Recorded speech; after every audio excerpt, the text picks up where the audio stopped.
Hello, hello, hello. Welcome. August 22nd. I am John Henny. I am here to answer your singing questions, anything on voice science. So just right there in the chat, you know what to do. Also, in the little description, I have put a link. You can get my book, Beginning Singing. You can get the digital copy for free if you just click that link. No shipping charges, nothing. So go ahead. Hey, Yaspis, how are you? Peggy, how are you? Does the soft palate play any role in controlling the vibrato? That's a fascinating question. And I would say, never thought about this before, and I've never seen anyone bring this up. But if you consider the way the human body works, and if you consider the fascia, this netting and how everything's connected. So the fascia, something I'm really fascinated with. Jeremy Ryan Mossman is the person who turned me on to this, and it's more and more voice teachers are looking at this. But the fascia is this collagen-like material that's actually all through your muscles and all through your tendons. And this netting, it's like your skin. It's the entire body. Everything's connected to everything. And vibrato is a tremor in the body. And just like this is a tremor. So if there's tension in the soft palate, if there's tension in the tongue, if there's excess tension in the tongue, then it can radiate down and affect the vibrato. They still don't know exactly what vibrato is, but we know that it is a tremor. We believe it's this oscillation back and forth of the muscles of the voice and this quavering. And if the voice is too tense, then the vibrato can be often eliminated. And if you're going to do a straight tone, we usually add a bit of tension. But if there's not enough good tension, if the voice is not primed and ready to sing, we can almost over-relax our way into a dull, slow vibrato that starts to be a little too wide. So yeah, I would say that the soft palate can play a role, but it's not primary to my understanding.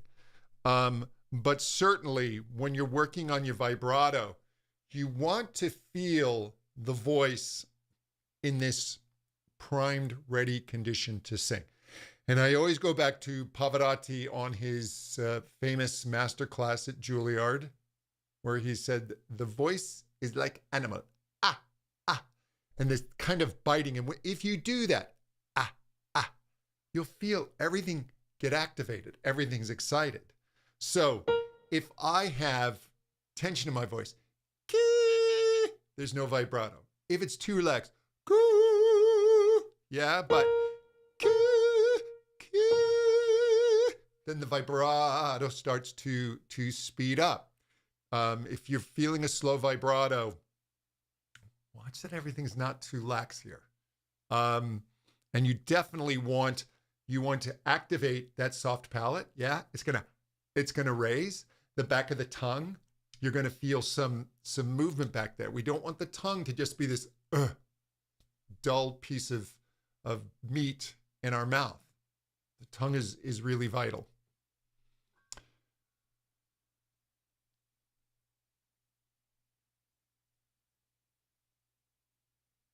Yeah, so what's the best way to differentiate between light M1 or chest and strong M2 head, upper part of the voice on a recording? It can be hard to differentiate. So these things, I want you to think of these things on a continuum. And I will relate it to color. So the slowest vibrating waves that we see are red. Below that's infrared. And as these light waves speed up, red moves to an orangish red. And then it becomes a reddish orange until then it is finally and squarely orange with no red in it. But within that, there is this spectrum of this perception of the red to the orange. And the same way it is with these different modes of the voice, M1, M2. It's ultimately more complicated and complex than I think the way that we describe it. But essentially, what you have is when you are, the difference between, I would say, a strong chest voice, the main difference, or a light chest voice moving into M2, this head voice, is going to be the closed phase of the vocal folds, how long those are staying closed. So the longer they stay closed, the more intensity, acoustic energy there is in the vocal tract. And then also how that acoustic energy is being tuned. And the resonances in the vocal tract are going to be really important. And this first resonance in particular, the more that this first resonance moves up and gets towards a higher harmonic, the more chest-like it's going to be, right? Chest has a very dominant first resonance. The more this first resonance sits down, the value decreases. And so it's not following the pitches intensely. The more it's going to go to M2. And so there's this area where it can be hard to say. Feel will be part of it. On a recording, you can get into spectral analysis, but I think if you just follow your ear, I don't think it's as important to give a label to something.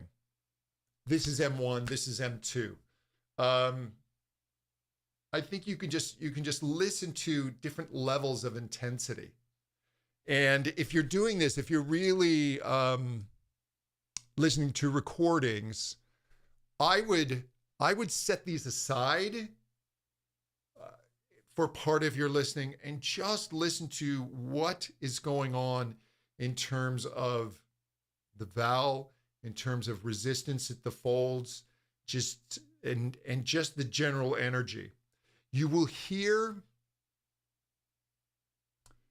you're going to hear a little bit more of this higher first resonance, depending on where the note is. The lighter chest can have a slightly shouty quality to it, but again, it's if you have some examples of that, that would be interesting to look at. I'd love to listen to those and see what people think, because we can debate those things as voice teachers do. Hey, Karen Singwise. Hey, good to see you. Thank you. Thank you for being here. Let me see.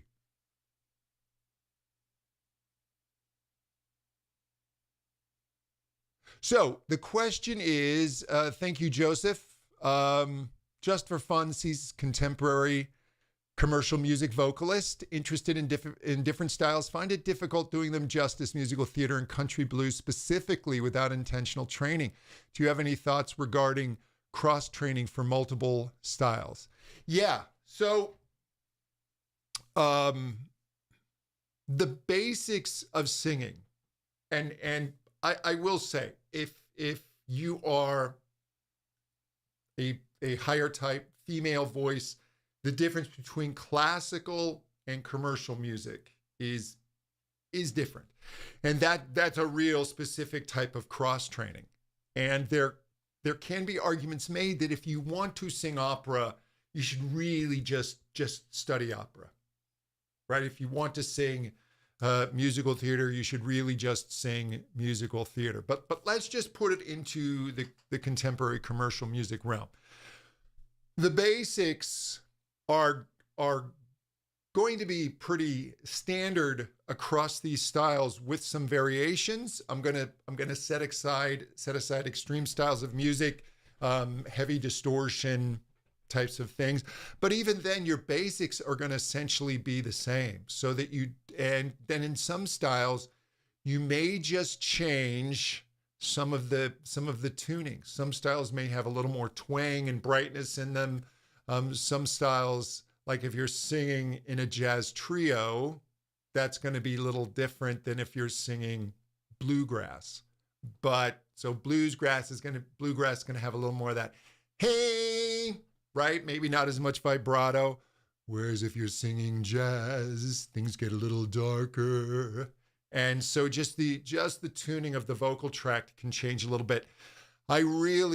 Anyone who wants to look at singing different styles, a huge part of your work is listening and really becoming a student of the style and the history of it. When you're looking at this style, now we've got over 100 years of recorded history that we can go back to. So there's a lot you can study. So really listening to the early singers, how it changed, what the different eras are like, who are the leaders in that style, what do they do specifically, what really defines that style. So what makes country blues a very specific style? What would you say sets it apart from other types of blues? And then blues became jazz, and what sets it apart from other types of jazz or even pop and rock, and really working on those aspects. And yeah, I think part of the intentional training really is listening. Then it's really singing in that style, and it really needs to become absorbed to the point where singing it is not an intellectual exercise, that you really are connecting with that music. And so you're able to express yourself within that genre.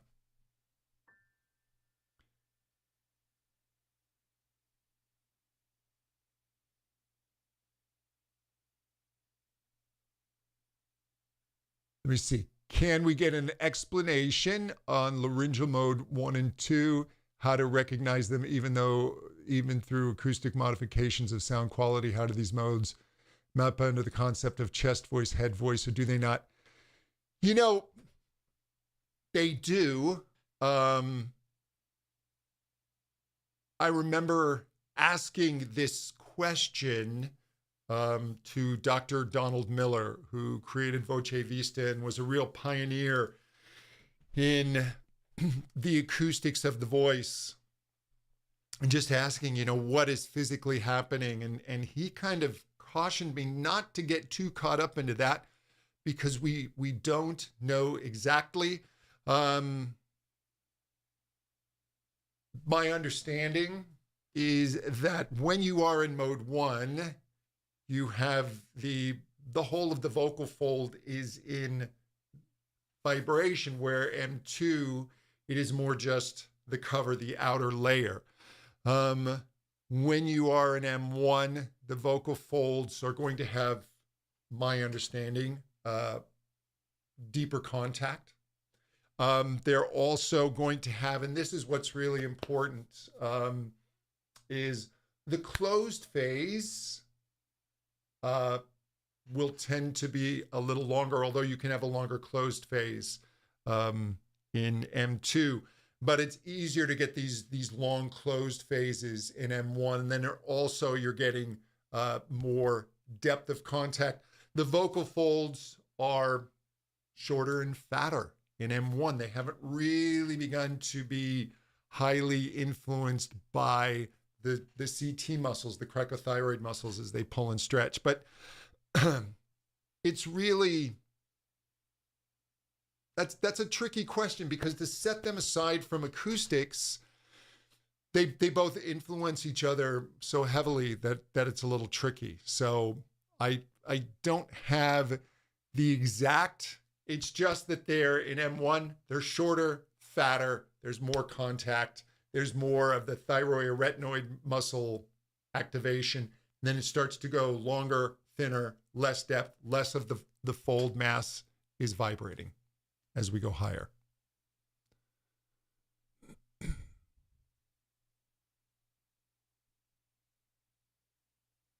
William Legate. William, how are you, man? Good to see you. Is it fair to say in correct singing, in quotes, harmonics are determined by the amount of vocal cord closure? More cord closure equals higher harmonics and formants. Stronger formants. Vowels are let me read this right. More closure equals higher harmonics. And formants, vowels, are determined by resonator tuning. Yeah, you could put it that way. So the formants, the formants are the result of the resonances and the sound wave, that interaction. Where do we see these peaks in energy? And these resonances are movable, as you are alluding to in the question. And they are movable by, yes, vocal tract tuning.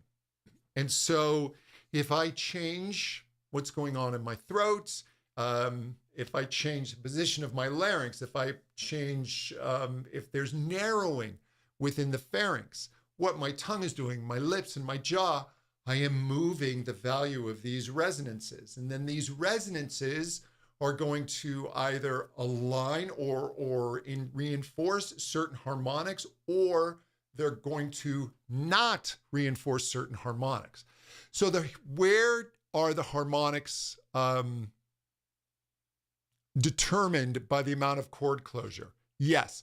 So the harmonics are essentially initially determined by pitch, right? And then the pitch, mathematically, you have let's say you're singing an A110, you are going to have a harmonic at 220, then one at 330, 440, 550, etc. But the strength and the energy of these harmonics, yes, that is determined by vocal cord closure. So what happens, this is really interesting, is as they look at the voice, and this comes from Dr. Julian Chen, and he talks about that the voice is not steady state. It's actually a transient event. So steady state would be like a violin bow, right? As I'm bowing the violin, the sound wave is constant. The energy is constant. The voice doesn't do this. Your vocal cords are more like a hand clap or a drum. It's a single instant event that dies away. And then it's quickly followed by another event. So if I take a drum, if I do this drum fast enough, I get a drum roll. And the drum roll sounds like it's one continuous event, but it's actually very quick transient events. So stay with me. So you have this transient event.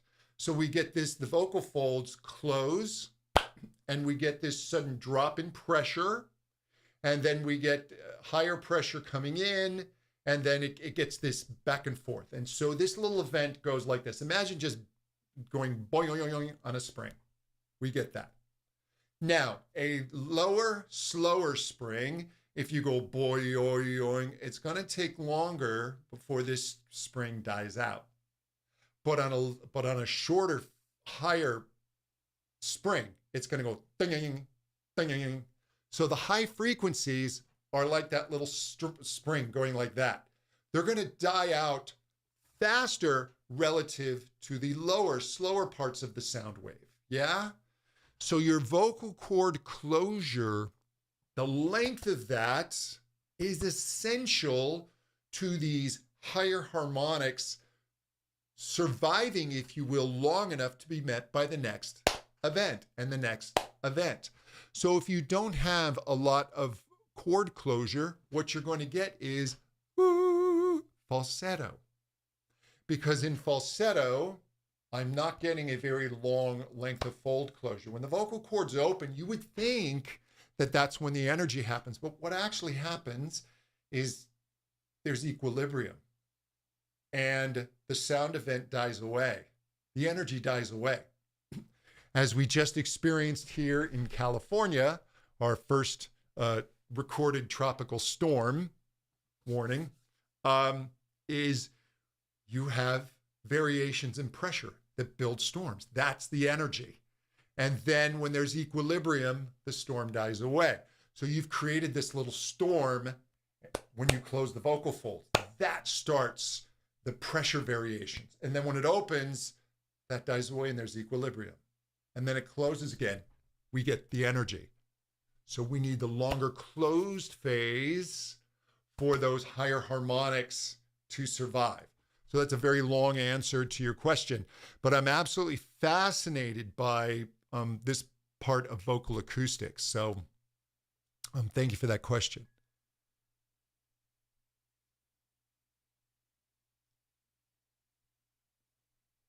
Yeah, Karen, I was a light and breathy singer with a straight tone for decades. It wasn't until I started asking more of my voice and increasing glottal compression that vibrato started to appear naturally. Yeah, there's something about that, right? There's something about that muscular activity that brings in those tremors within the body and gets the whole system going. And I will point out that Karen, the SingWise website, is a gold mine of information on the voice. So go to singwise.com. I have used Karen's site as a resource myself. She's just a wonderful voice teacher and incredibly knowledgeable about the voice. So there's my free plug. Let me see. Had someone comment on Betty Buckley's performance of Memory when she still had a belty D5. I think being an M1.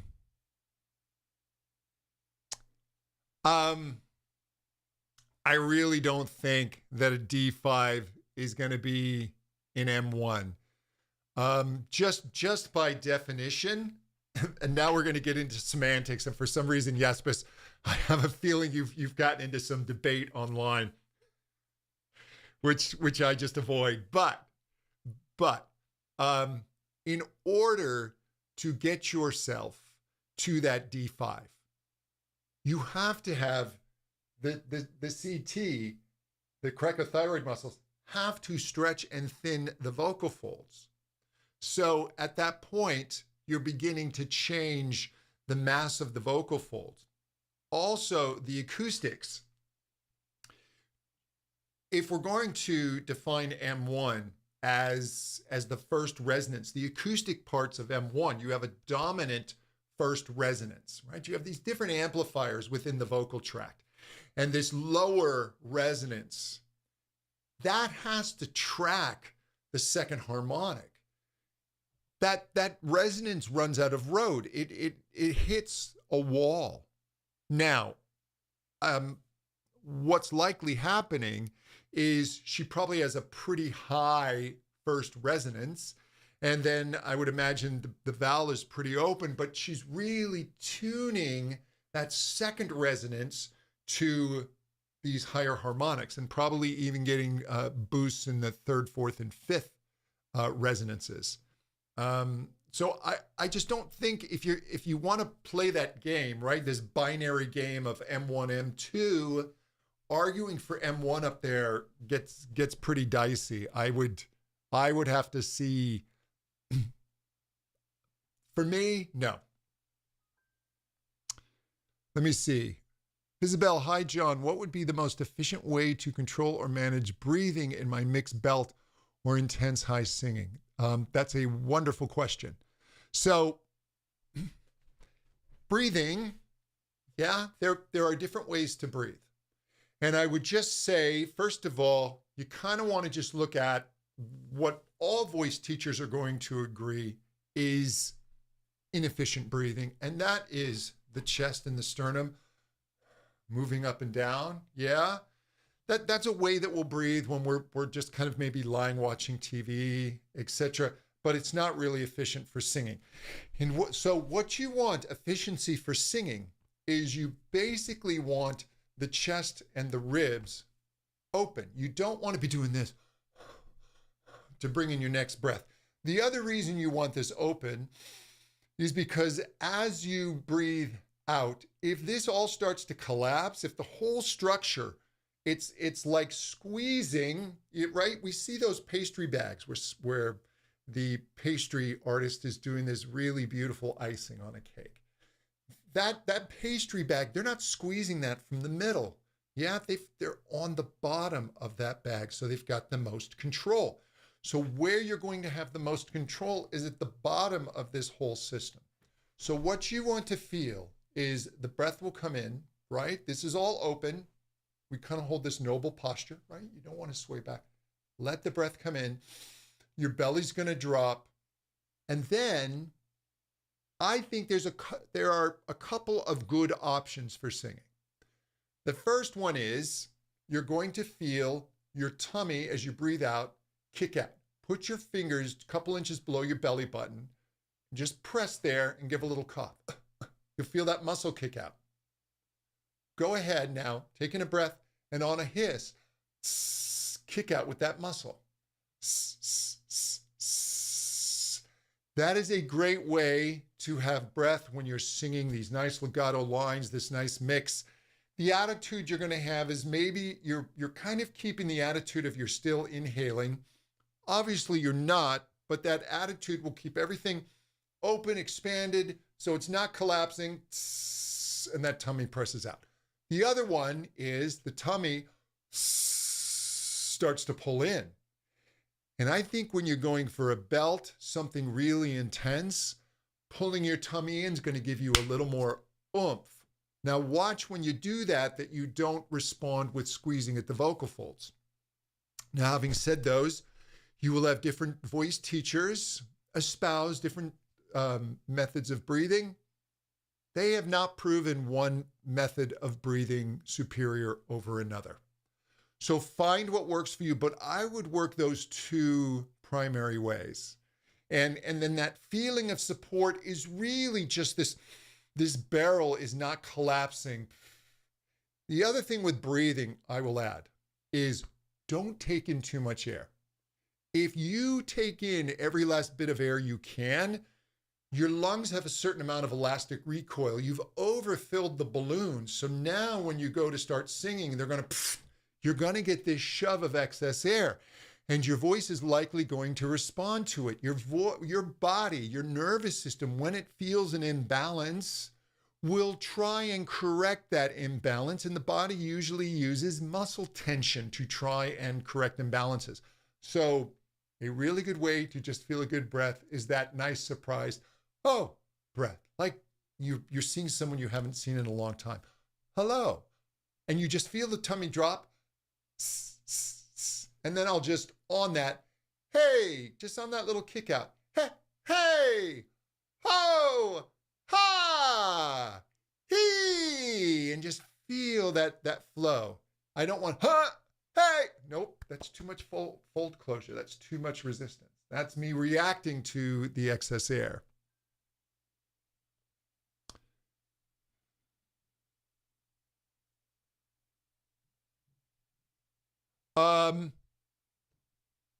Yaspis, send me a link of the Betty Buckley. I would like to check that out. Martin, you are welcome.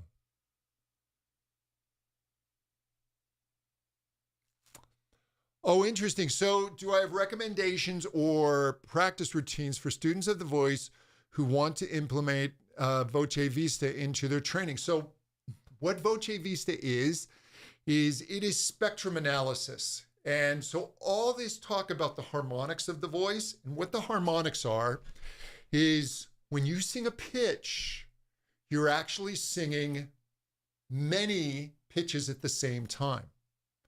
And the ear blends all of these into one seemingly singular pitch and tone.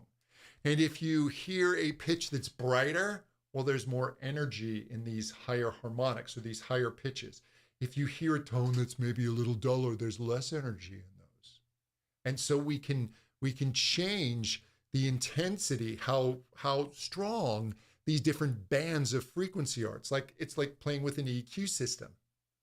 And what Voce Vista does is it measures how strong these different pitches are. And it can tell you where the resonances of the vocal tract are. And the resonances of the vocal tract are like your little amplifiers. And so if I start raising the resonances of my vocal tract, hey, I get a brighter voice. If I start to, hey, darken them, I lower them, right? I get a darker sounding voice. And so you can visually look and see what it is that you are doing. So I would say working Voce Vista into a practice routine is first have a reason for doing it. Like what is the outcome? Do you want to check and see what's happening? Maybe you're working on a note that's in your transition and you want to work on having it be stronger without going to a shout. So, and different variations. So maybe you're going to sing like this F4 in your voice.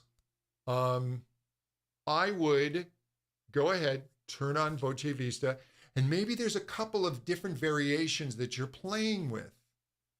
Record them in Voce Vista and then look and see what it is that's happening.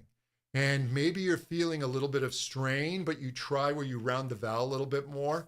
See what happens with that first resonance, that first formant. Do you see maybe where you're feeling a little bit of strain, that second harmonic is really spiking and you don't have as much energy in the higher harmonics. And then maybe you retune the vowel, you maybe drop the larynx a little bit, you move the tongue a little forward, maybe you drop the jaw, pull the lips back slightly, and you can see that there is a drop in the intensity of that first formant, but then the second formant now has more energy. So you are starting to get a little more bang for your buck. You're not working as hard, but now the second formant is doing a bit more of the work. And so you can just kind of feel yourself make these changes. I think the most powerful thing is to see what's happening, but then tie it into your experience as the singer, because ultimately this instrument has to be experiential and it's what we feel. And then see if there's maybe, and imagery is very powerful. Imagery is somewhat controversial, and I was taught to never use imagery when I was first studying the voice and I was first teaching. But I don't think science backs that up. Imagery can be quite powerful, but it has to be the right imagery and the imagery for you.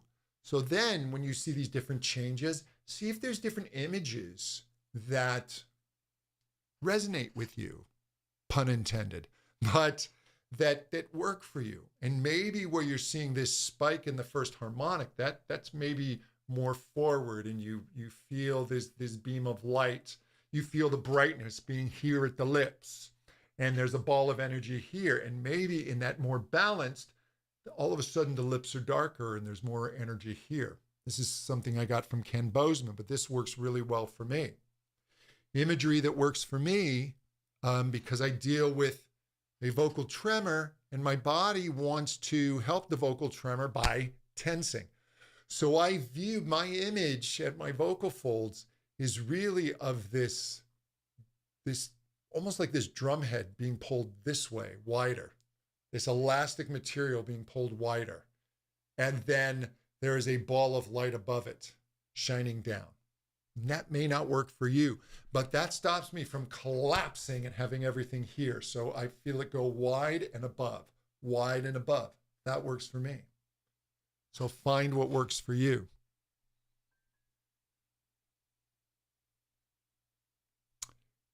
Yes, Peggy. Singwise, thank you. Yep, Karen's fantastic.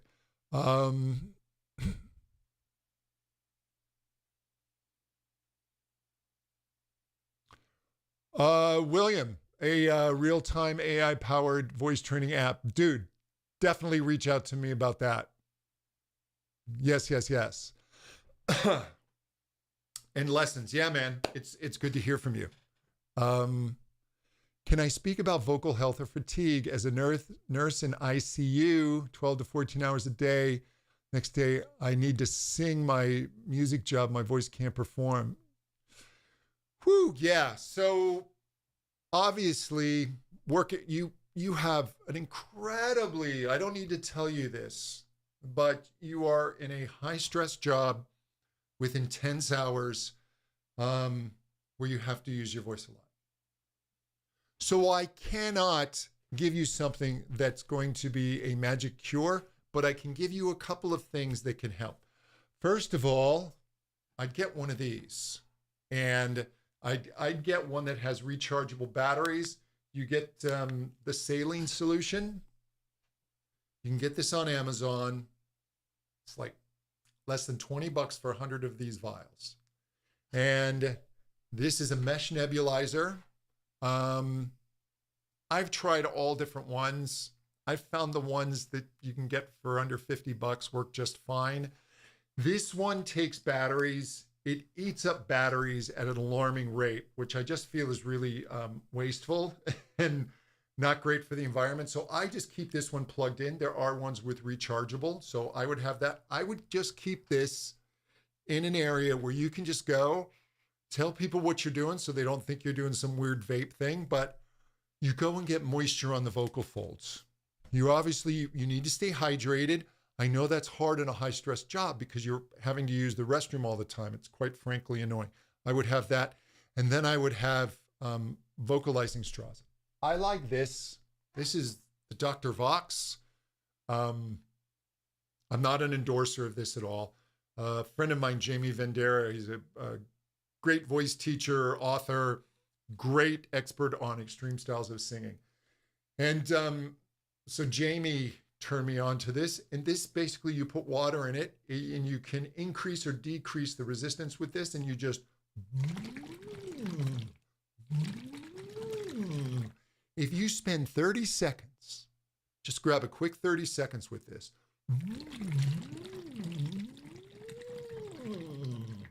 And then say something. Hello, feel where your voice is. That reset, that pitch, that feeling, speak there. If you can't be hassling with this, get some voice straws. Voicestraw.com. Just keep these in your pocket. The smaller ones, that sometimes is a little too much resistance for me. So I will use 2. That's pretty good. Or I'll use the big one and I'll just put my finger over the top or the end to control the amount of resistance. But do vocal straw exercises. And if, as you're walking from room to room, pull that out of your pocket and just do that very quickly. That's a reset for your voice. If you don't have time to do that, feel where that second inflection is. Where it gets really buzzy in the mask. Yes, that's right. Speak there. Don't let the voice start falling down into fatigue land. That's what'll get you. Watch your speaking pitch.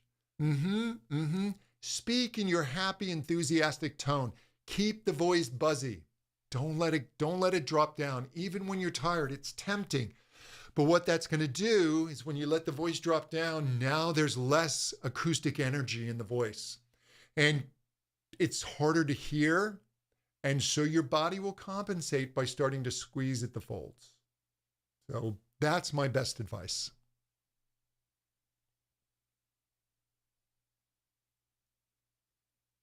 Let's see. So Martin, over the years, I've always practiced voice elements separately, breath, support, placement, etc. Do you have any advice putting them all together? Mindset during singing or whatever. Thank you very much. Wow, this is a fantastic, I love this question. This would be a good podcast episode for me. And if any of you don't know, I have the Intelligent Vocalist podcast. And I will tell you, yes, I do sell courses. I have voiceschool.com. I have my books. My podcast, and I've got over 300 episodes. I have people who've listened to every episode. Everything I know about voice is in there somewhere in the podcasts. I hold nothing back on my podcast.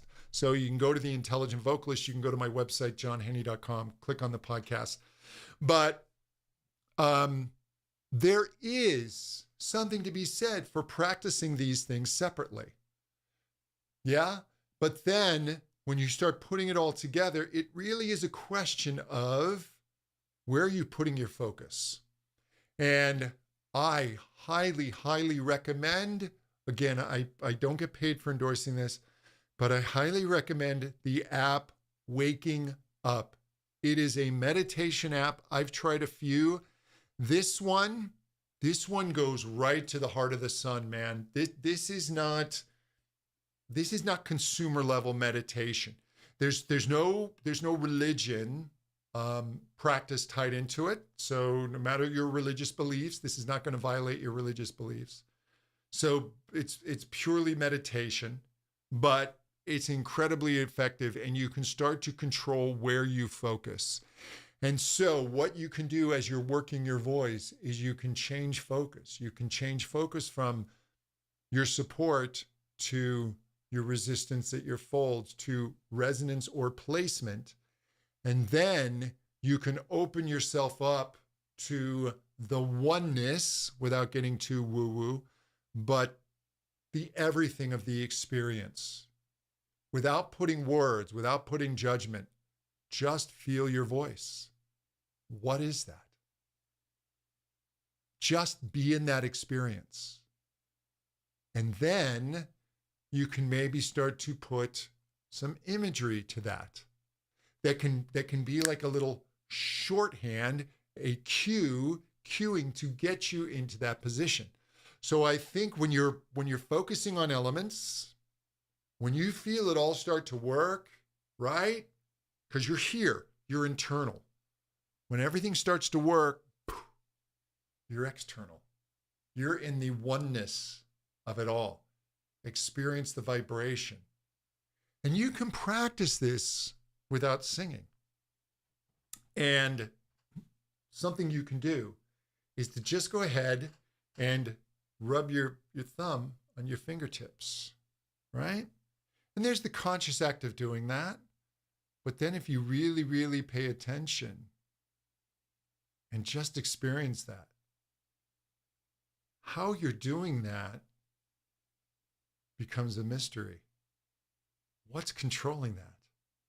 And just be in the experience of being, not controlling, just experiencing. Translate that to your voice. Translate that leaving alone to your singing. I was speaking with a great voice teacher whose name is escaping me at the moment, Chris Lipe. He's on YouTube, does really, really well on there. But I was talking to Chris, and he talks about how he will buy these really nice scented soaps.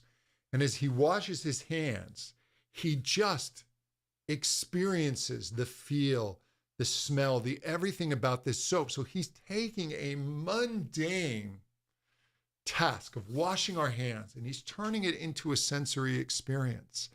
And you can see when he is talking about singing and teaching singing, that oneness and that sensory experience spills over into that. So yeah, at a certain point, this all gets a little more metaphysical, but I think that's a great way to start moving into just the wholeness of singing.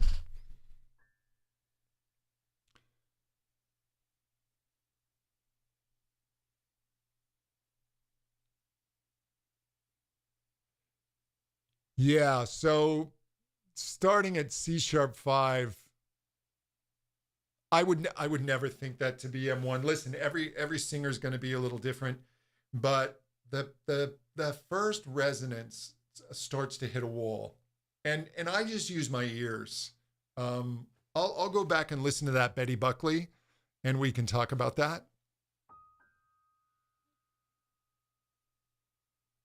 Okay, so a recommendation for student who has an airy voice but usually squeezes on his first bridge. So this is really, really common.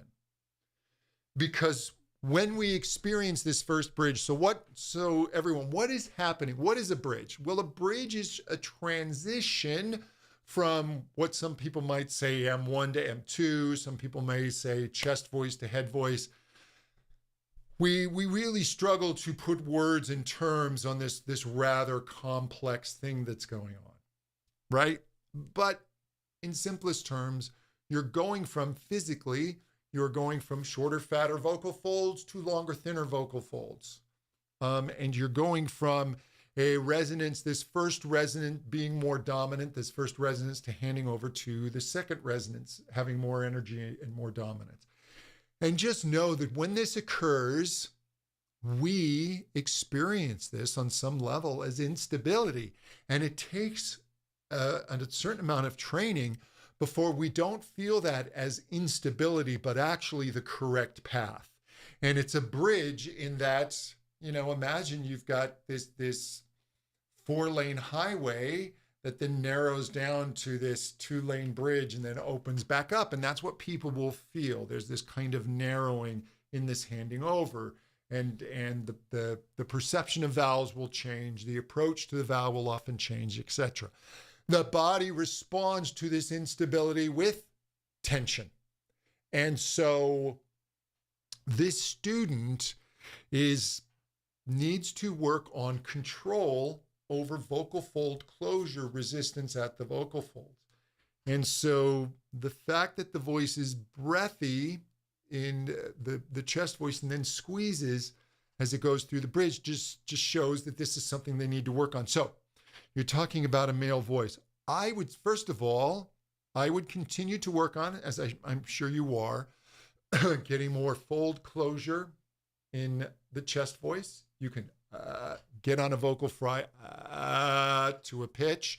You can work on more emotionally charged sounds, edgy sounds. No, no, no, no, no, no, no, no, no. And then I would pay particular attention to this area, this B flat just below middle C, this B flat 3. Right there, the singer, if they're fully in chest voice, mum, mum, mum, mum, mum, mum, they're going to start to feel something. Mum, mum, mum. Ooh, wants to squeeze there, but I'm still in chest because the vowel actually needs to shift a little bit. This first resonance just needs to start rebalancing slightly. And so I would take them on something like, if they're feeling that mum, mum, mum, right there, pay attention what they're doing on this B flat 3 to B3 to C4, and work things like 1, 1, 1, 1, 1, 1, 1, 1, and watch that vowel. 1, 1, 1, 1, 1, 1, 1, 1, 1, 1, 1, 1, watch it doesn't 1, 1. If they really work this area from this B flat 3 to this D4 and get that where you can hear that shift in the resonance, they're starting to control the vowel. They're not quite mixing yet, but this move from lower to upper chest, it's kind of like a mini bridge that will set them up to be much better when the person hits E5, E flat 4, E4, F4, not 5. Karen, thank you for listening to the podcast.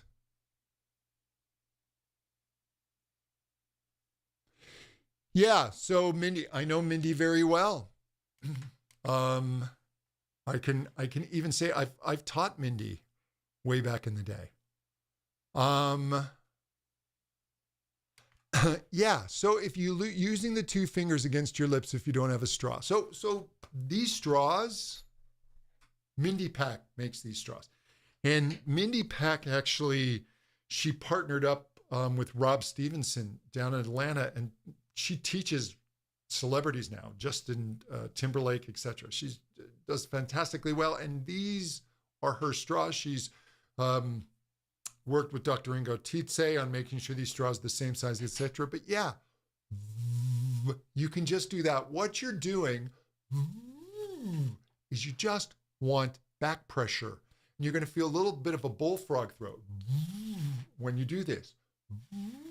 If I do this, there's not enough resistance. Sometimes I'll even just purse my lips. That gives me that feeling of the back pressure. It's like a little massage on the folds. So nice tip. Yes, Steven next door. Good. Yeah. Use those ideas. Try that. If you do this throughout the day, if you keep this top of mind, if you just put like a little reminder, I don't know, somewhere on you, little bracelet to remind you, keep my speaking pitch at the right place. It'll help. I promise you.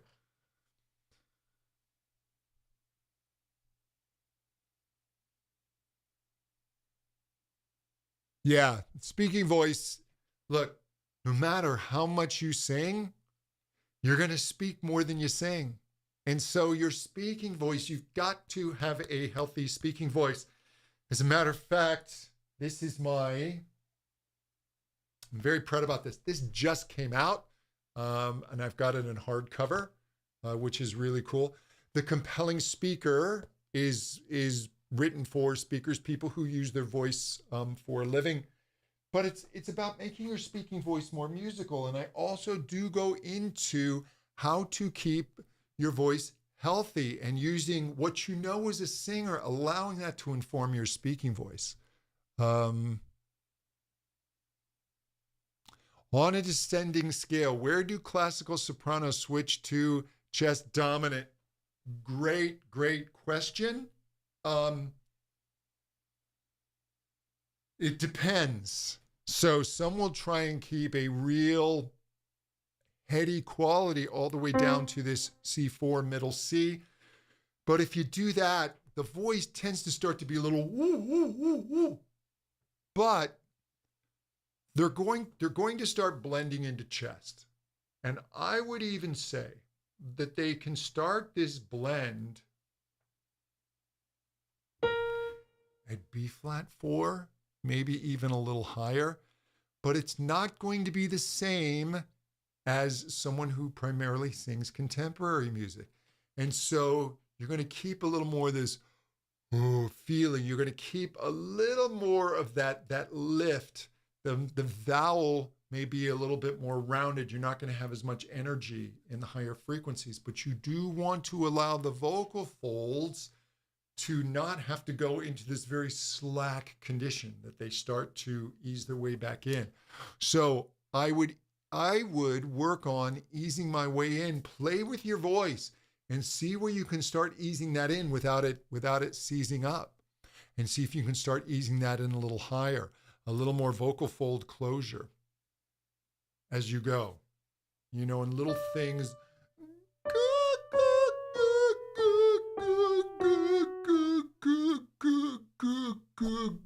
Maybe a little cry like that, but not belty, and just see where you start to feel that, so you don't get the where you feel it, where the voice starts to really bottom out and flop out, and that you can spend a lot of time on that, and you can spend it on more rounded vowels.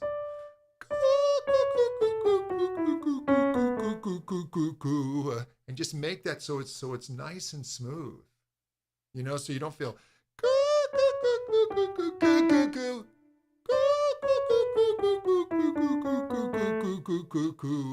so it's just little by little by little. Play with that. I'd hate to give you an exact note. Again, as in all things, everything's on a spectrum. Yeah. So don't view the voice, components of the voice, as a light switch. It's a dimmer switch. Yeah. So and don't get too caught up in these terms. Voice teachers, vocal technique, all these things we come up with to explain the voice are incomplete. They fall short. This instrument, we still don't fully understand it. And And yes, there is power in temporarily simplifying things and thinking, okay, this is my chest voice, this is my mix, this is my head voice. But then, you start to transcend that, just as great musicians, right? Someone who's playing a solo. So, a guitar player learning to solo. At first, it's going to learn scales, and then they learn chords, and then they learn, oh, this scale fits over this chord. And then if I accent, so these notes are more passing, and then these notes are ones that I can sit on more.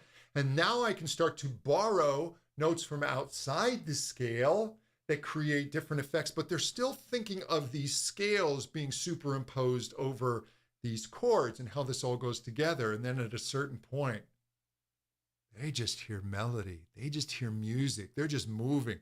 What is their soul? What is going on internally? What do they want to say?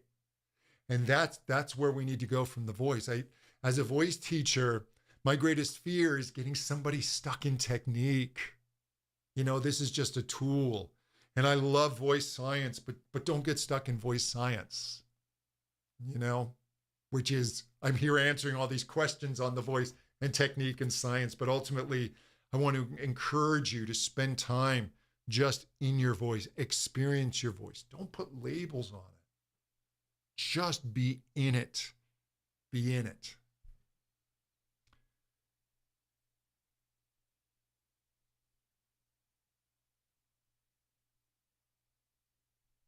Let me just see.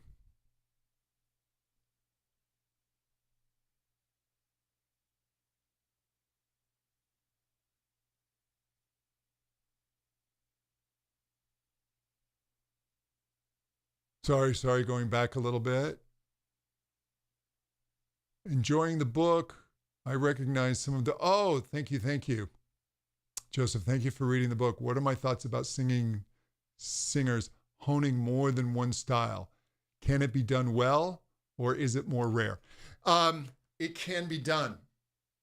Now, when you're talking about style, there's moving between, contemporary commercial styles, right? So Lady Gaga goes from pop to singing kind of brassy big band with Tony Bennett.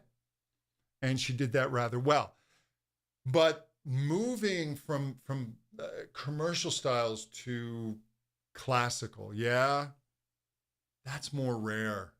And the people who've really crossed over and done styles incredibly authentic, I can think of moving from classic, I mean like world class, to doing more contemporary is Thomas Quasthoff, who's a German bass.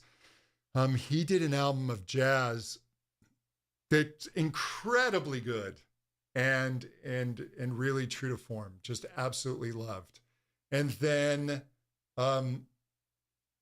moving from pop to more classical styles, it's hard. I have one student I've worked with who's a soloist with the LA Master Chorale, and she also does tons of session work. And she will do session work as a classical singer. She's on lots of movie soundtracks, etc.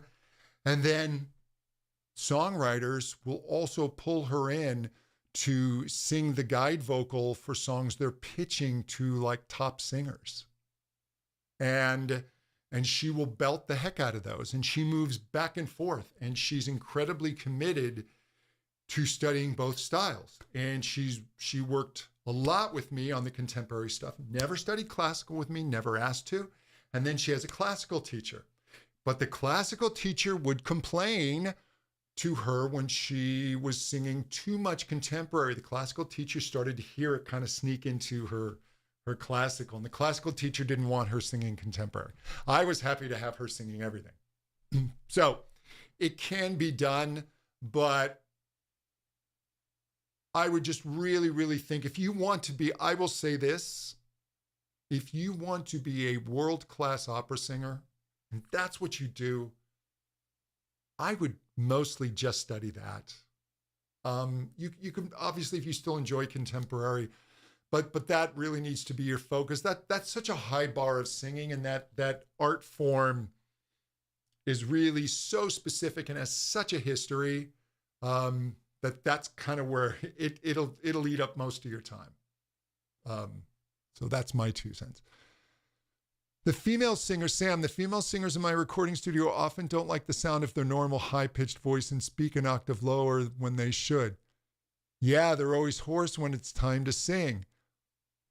Yeah, so that's a really good point. So, Sam, here is the mistake I believe they are probably making, is people will associate resonance and pitch. They'll conflate them. They'll think of them as being the same, and they're not. And so when someone who's speaking on a higher pitch doesn't like the sound of their voice, it may not be the pitch, but rather the resonance quality. I can be on this pitch and I can have my resonance just bring out the high frequencies, yeah? Or I can actually start to allow the deeper frequencies of the voice come in. I can allow the resonance to bring in more of the richness. So I don't have to change the pitch. I don't have to speak down here, right? I can stay on this same pitch and have this deep sounding voice. And so I think what they're doing is they're dropping their pitch rather than allowing richer resonance. The problem with that, as you see, they're hoarse when it comes time to sing, because and here's another controversy, and this is generational, but younger people will speak with more vocal fry. And vocal fry in and of itself is not necessarily unhealthy, but vocal fry doesn't have a lot of energy. So when you try and have more energy in the voice, you start to squeeze the voice. And that's where the fatigue is coming in. So that's what I would watch.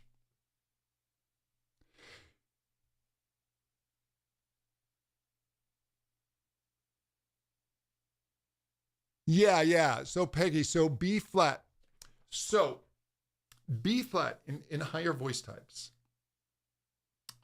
B flat to me, B flat to B is kind of the midpoint. And in lower voice types, male voices, F to F sharp. I think of these voices as being about a fourth apart in terms of where their landmarks are.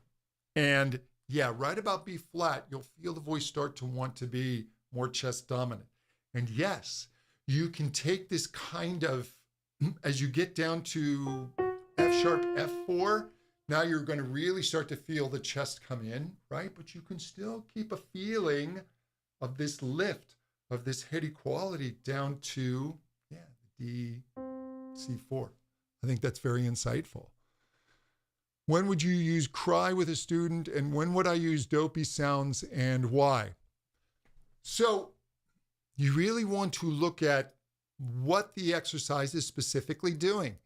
And what cry does is cry helps the voice get a little more vocal fold closure. Whereas dopey is going to kind of relax that fold closure. So cry is more the, if I'm going down on something, keep it crying.